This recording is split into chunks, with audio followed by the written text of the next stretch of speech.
It's about 8:15 p.m. on Saturday, May 27th, 2023.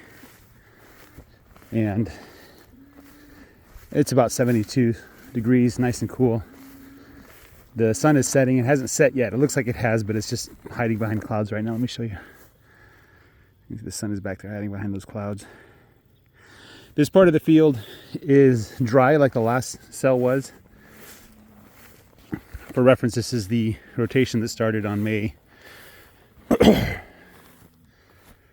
12th, I believe.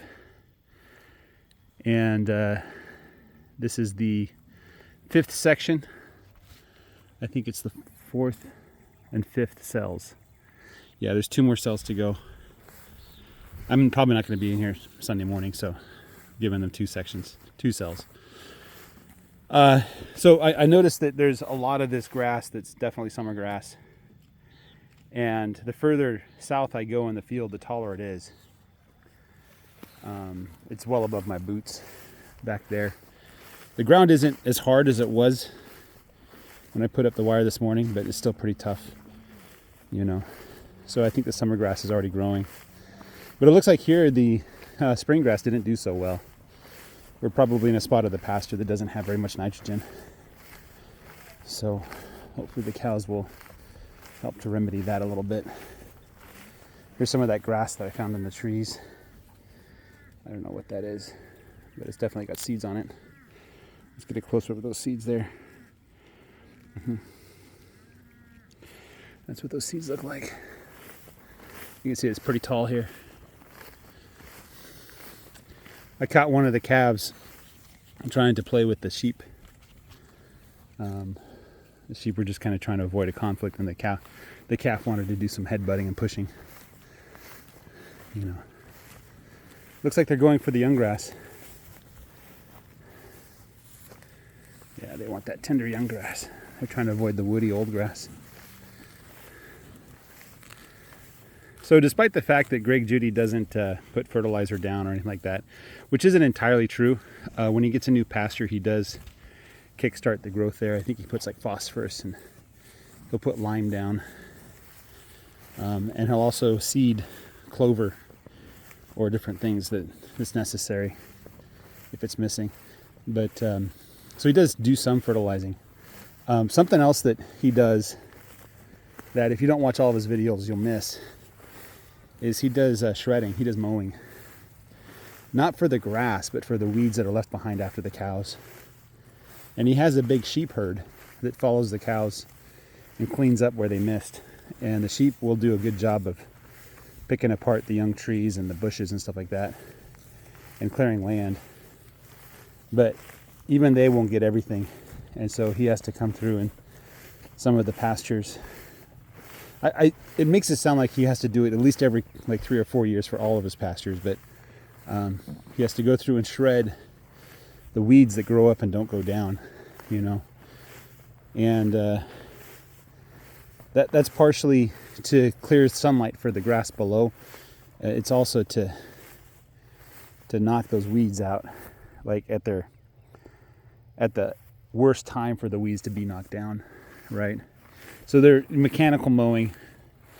He uses a brush hog is what he calls it. It's a tool that he fits to the back of his tractor. It shreds everything. I get goatweed in my pasture. I don't think he gets any goatweed. He gets different stuff that I haven't seen. But I get goatweed in my pasture. And about September, October, it's become a tradition so far. Look at this. So this is that summer grass. And here it's like well above my boots, almost to my knees. So, yeah, it's pretty tall here. There's lots of it too. But anyway, so I get the goatweed. And the problem with the goatweed is that it covers the ground. So anything that wants to grow underneath can't get any sunlight. And it's woody. And ideally I'd like to go through and shred it kind of when it's near its peak. It grows up out of the grass too, so you can shred it without hurting the grass too much. You know, I don't know what's going to happen this year. Like the first year, I got a lot of goatweed in this part of the pasture. The next year, there wasn't any. There's like very little. And then it showed up in other parts of the pasture. So I'm wondering what's going to happen this year with the goatweed. I don't know what it looks like when it's young. For all I know, this could be goatweed down there. That could be the goatweed. It kind of looks like it. Let me plug it and take a look at it more closely. Yeah, that's probably goatweed right there. Let's see if I can get the camera to zoom on it. Come on, camera. There you go. That's probably goatweed. Yeah. The cows will eat it. The Longhorns will eat it. The Angus doesn't seem to like it. But it is forage. And when it's the only thing out there, though. I've actually seen them go into a grassy field and hunt down the goatweed and eat that first. You know, so there's probably some nutrients in there that they get. They don't get other. Yeah, this is definitely goatweed. So we already got the goatweed growing. The question is, can it compete with the grass? Or is the grass going to beat it? Because goatweed can only get so tall. The grass can get taller. So I'm going to see what happens. And there's this, I don't know what this is. This is all over the place. If you know what this is, let me know. Should probably use the plant ID. Figure out what that is. Anyway. Yeah. We'll see what happens. It's getting dark. It's nice. It's cool. It's quiet. This is that horse nettle stuff, I believe. Oh, look at this stuff. What is that? I don't think I've seen grass like this before. What is that? Is that even grass? Looks like part of a bush or something that's starting to grow. Huh. Yeah, we get all kinds of... What are these? Anyway, we get all kinds of strange things. I don't know what they are. Again, if anybody knows of a book to help me ID all the plants in my pasture, I'd love to read it. See, this is something else. It has the yellow and black flowers. I want to call them marigolds, but I don't know what marigolds are, so... There's some, I know what this is, dandelion. Dandelion, one of the most useful weeds. You can eat, I think you can eat every part of it. You don't have to cook it. Right now, on YouTube, there's a bunch of videos about people making dandelion jam and stuff like that. So this is something else here. It's like I take a few steps and I see something new or different. Anyway. Yeah. There's this stuff on the ground. I don't know what this is. I bet you there's somebody that's lived their whole life in this area. They're like, I know what that is. I know what that is. He's yelling at the screen right now. How can you be so ignorant? Everybody knows what that is. Well, I don't. So I gotta learn. I'm just gonna let things grow for the first couple of years. Just see what I got. I'm hoping I have some eastern gamma grass. You know, some things that I might plant as an experiment are there's like a species of American bamboo that apparently was all across the east when the settlers first arrived. I might plant something like that. Have the cows graze around it so that the central root will keep growing. Something else I'm interested in is that gamma grass. I've heard all kinds of good things about that. Sorghum.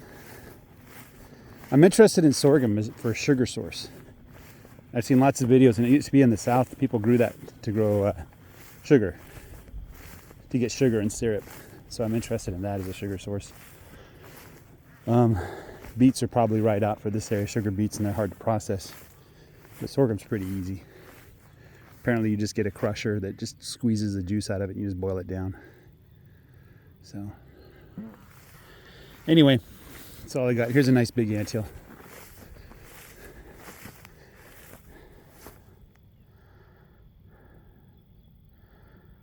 And I've said this a million times, I feel, but one of the first things I researched about pastures is ants, and like how to exterminate them. And there's no, is that a cricket? Oh yeah, I'm seeing grasshoppers. That's some kind of cricket though.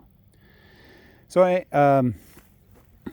did some research on it, and it looks like the recommendation is to leave the anthills alone.